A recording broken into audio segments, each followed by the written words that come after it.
Friends नमस्कार ମୁଁ ଆପଣମାନଙ୍କୁ ଆଜି ଦେଖାଇବି ଲାଇଭ୍ ଦୋସା ଦେଖନ୍ତୁ କେମିତି ଲାଇଭ୍ ଦୋସା ବନାଯାଏ। ଦେଖନ୍ତୁ ଇଏ ବର୍ତ୍ତମାନ ତାୱା ଏଥିରେ 6ଟି ଦୋସା ଗୋଟେ ଥରେ ଉଠିବ। ଦେଖନ୍ତୁ ଫ୍ରେଣ୍ଡସ୍ ମୁଁ ଆପଣଙ୍କୁ ପାଖକୁ ଦେଖାଇବି କେମିତି ସେ ମିସ୍ତ୍ରୀ ପୁରା ଦେଖନ୍ତୁ କେମିତି ସୁନ୍ଦର ଭାବେ ଦୋସା ବନାଉଛନ୍ତି। ଦେଖନ୍ତୁ ଓ ବ୍ୟୁଟିଫୁଲ୍ ଦୋସା यार ଦେଖନ୍ତୁ ଦେଖନ୍ତୁ ଆଉ ଗାଡ଼ି ନେଇ ଆସୁଛି। ଦେଖନ୍ତୁ କେମିତି ସୁନ୍ଦର ଦୋସା ବନାଉଛନ୍ତି। ସାର୍ এটা କେତେ ଟାଇମ୍ ଲାଗିବ ଉଠିବାକୁ? 3 ମିନିଟ୍ ମାନେ ଗୋଟେ ଭାରିରେ 3 ମିନିଟ୍ ଲାଗିବ ଏଇ ଦୋସାଟା କମ୍ପ୍ଲିଟ୍ ହେବ। ଦେଖନ୍ତୁ ଆଜ୍ଞା ଏବେ ତୁମ ତେଲ ମରା ହେଉଛି ଆଜ୍ଞା। ତେଲ ମରା ସରିଲା ପରେ ସେଥିରେ ତାକୁ ମସଲା ପକା ହେବ।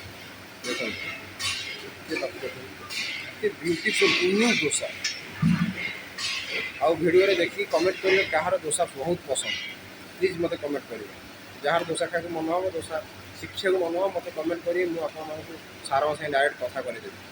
ବର୍ତ୍ତମାନ ସିଏ ଯିଏ ମାନେ ଏଥିରେ ମ୍ୟାନେଜର୍ ଅଛନ୍ତି ସେ ମୋତେ ଆଲାଉ କରୁଛନ୍ତି। ବହୁତ ରିକ୍ୱେଷ୍ଟ କରିକି ତାଙ୍କୁ ମାନେ ଆମର ନିଜର ମ୍ୟାନେଜର୍ କିନ୍ତୁ ମେନ୍ ଜିନିଷ ହେଉଛି ଭିଡ଼ିଓ ଆଲାଉ ଭିତରେ କିଚେନ୍ ଭିତରେ କିନ୍ତୁ ବହୁତ ରିକ୍ୱେଷ୍ଟ କରିକି କହିଲେ ଆମ ଦର୍ଶକମାନଙ୍କୁ ମୁଁ ଲାଇଭ୍ ଦୋସା ଦେଖିବାକୁ କହିଛି। ଦେଖନ୍ତୁ ମୁଁ ଆଜ୍ଞା ମୋର କଥା ରଖୁଛି ଆପଣମାନେ ମୋତେ ଟିକେ ସପୋର୍ଟ କରୁନାହାନ୍ତି। ଦେଖନ୍ତୁ ତେଣୁ ଦୋସାଟା ରୋଲିଂ ହେଇଗଲା। ସାର୍ ରେଡ଼ି ଏଇଟା এই ଦୋସାଟା ବର୍ତ୍ତମାନ ପୁରା ରେଡ଼ି।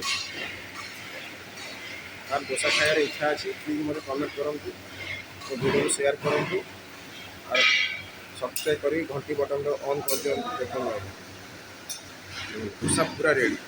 ଏପଟେ ବର୍ତ୍ତମାନ ରୁଟି ପାଇଁ ଗୁଳା ବି ଚାଲିଛି। ମୁଁ ରୁଟି କୋଉ ଦିନ ଦେଖେଇବି ଆପଣମାନଙ୍କୁ ପୁରା କେମିତି ରୁଟି ବନାଯାଏ।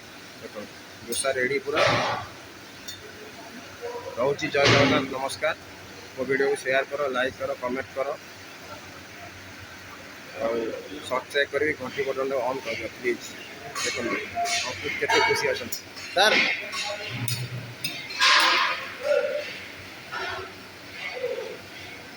ରେଡ଼ି ତ? ଓକେ ସାର୍ ବି ଖୁସି। ରହୁଛି ନମସ୍କାର ଆଜ୍ଞା।